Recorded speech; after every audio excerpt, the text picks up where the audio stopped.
Duolingo has been making news the last couple of weeks when it comes to AI. Go figure. They're not one of the usual players that you are used to hearing about and from. But nonetheless, Duolingo had announced earlier this week that they are, quote, officially AI first. And for those who don't know, you probably know Duolingo, but they've been around for a little more than a decade, I would say. They're a language learning app, although they've expanded their app. Their like learning capabilities within the app to other things like chess and math, and they're kind of broadening their scope. Well, CEO Luis von Ahn shared plans to gradually replace contract workers at the company with AI for tasks that they say can be automated. So they were, he was quick to specify this is not about replacing full-time workers, but yes, it is about taking a look at our contract workers and saying, okay, how much of this contract work can we replace with automation? And, there's other ways in which he's looking at using AI within the company, limiting new hires unless automation absolutely isn't possible, leveraging AI for repetitive tasks wherever possible, hiring, performance reviews, processes, all integrating AI into the scenario. So, yeah. And of course, depending on where you stand on AI is great versus AI is going to take everybody's jobs, probably, is the point at which we know your perspective on how you feel about this proclamation. But what do you think, Jeff? So I'm a little concerned. The interview we'll talk about later, I think it brings up the concern, the worry that we're depending too much on a tool that we shouldn't depend upon. And I think the companies put themselves at risk when they think that this machine that has no sense of meaning can do jobs for you. Nonetheless, again, we'll say every single time, it does amazing things. It's phenomenal. But if you're running a company, what part of the tasks can you safely give to this machine or these applications? That's one. Two, I wonder what the roles are.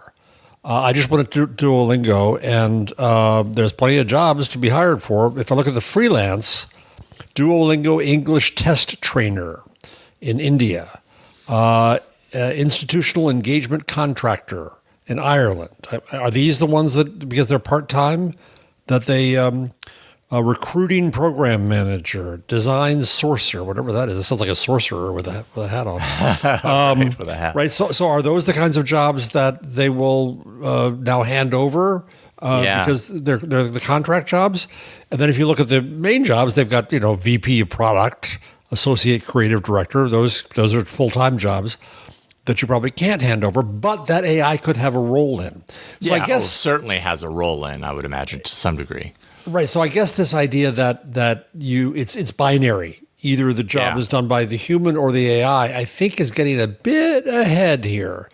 And that's a little worrisome. If I were working in the company thinking, oh, now I've got a robot, staring me down, saying, are they thinking they can replace me? As opposed to what more can I do? How can I do my job better with it? How can we fuel our capabilities and increase our capabilities with these tools instead of, hey, these jobs are no longer necessary because we've got automation tools that will take care of it entirely, or whatever the case may be. Or, I think to your point, as I think about this, there's still someone managing the AI that's taking care of those roles.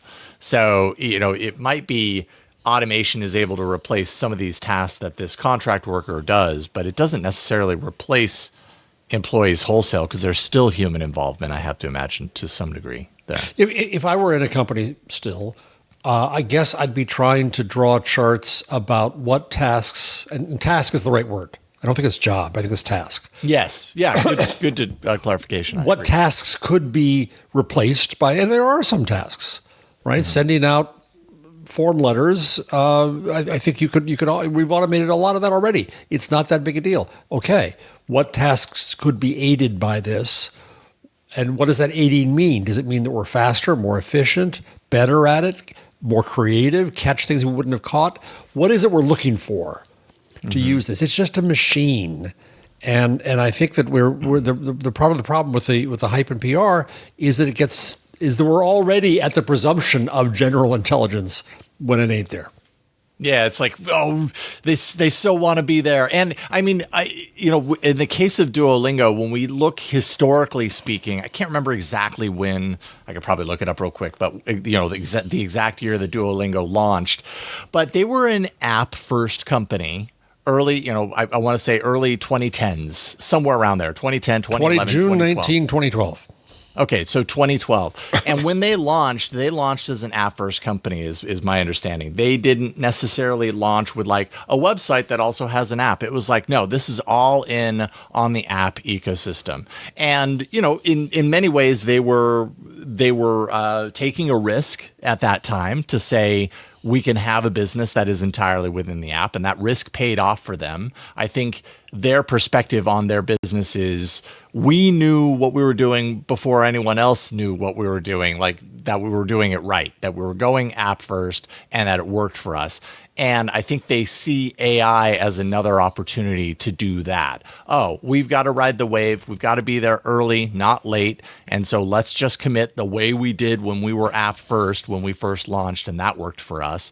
And, time will tell if how spot on that decision is this time around, comparatively speaking. So the letter to staff from Luis von Ahn goes into this and says that AI isn't just a productivity boost, quoting here.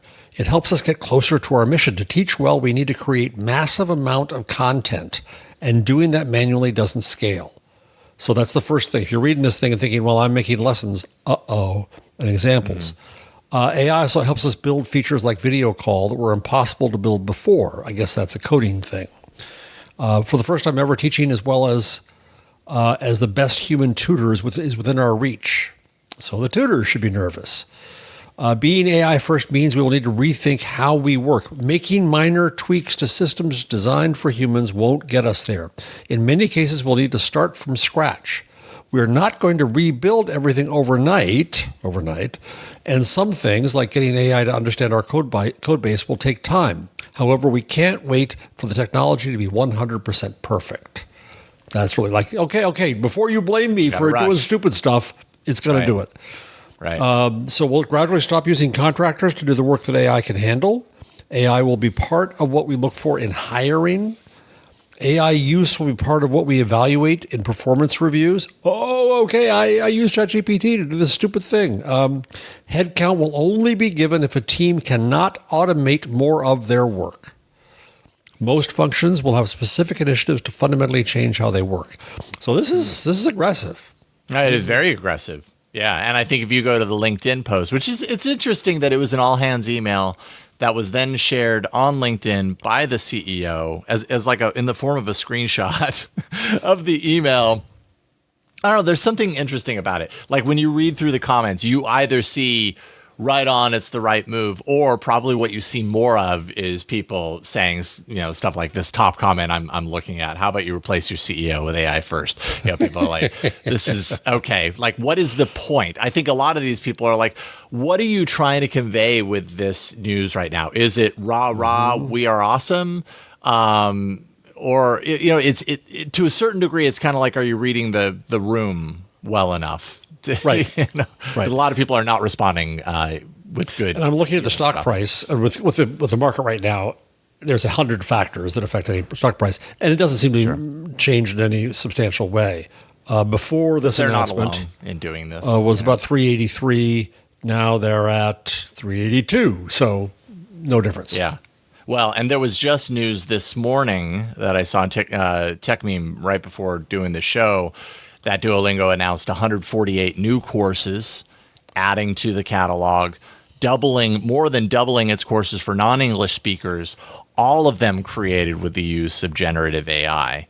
So immediately kind of saying, check out how much new we are bringing. This is the company's largest content expansion, by the way. And so they're basically putting their money where their mouth is as like as an immediate example of like, see what we were able to do with AI. Now, do we know the quality of that generative AI content that's flooding the service?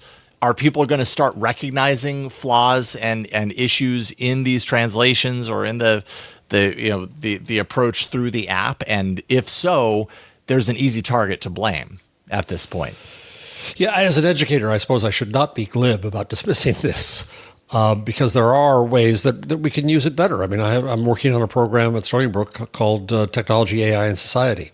I have a course in the course catalog this fall in AI and creativity, but that's more about AI. And so the question is using AI in the curriculum. One thing I wanted to do in education for years is to enable people to learn certain skills however they want to learn them. Mm-hmm. That rather than spending classroom in journalism these days, you spend a lot of classroom time working on the tools. This is how you use this audio tool, this video tool, cameras, and so on. That can be handed over in the past to YouTube to a great extent. Mm-hmm. Go find the YouTube that you like best, learn how to do it that way, get a textbook, however you want to learn. I always wanted to start a Genius Bar in the school. Now AI is another way to do it. And so I think there are opportunities, and maybe the rest of us in education should watch Duolingo with interest, but with caution.